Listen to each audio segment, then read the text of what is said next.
লেবাস পোশাক সুন্নতি কোন আমলের মধ্যে যদি ইসলাম না থাকে, ইসলামটা তাহলে কোন জায়গায় ইসলাম প্রযোজ্য? এই জন্য ইসলামী লেভেলটাকে চলতে শুধু ইসলামিক দল হয়ে যায় না। আমরা ইসলামিক দল করি, ইসলামিক দলের নাম দিয়া পূজা মণ্ডপে গীতা পাঠ করে, কয়েকটা ভোটের আশা যারা ইমান বৃদ্ধি করে দিতে পারে, এরা কখনো ইসলামিক দল হতে পারে না।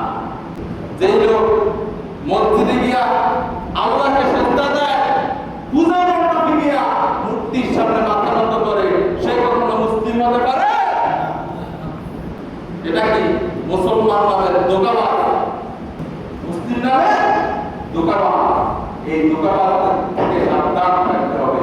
এক লোক ইসলামিক দল করে ব্যারিস্টার জায়গা বলতেছে রোজা পূজা মুদ্রা রিপিট আর রবি, রোজা পূজা নাকি মুদ্রা রিপিট আর রবি।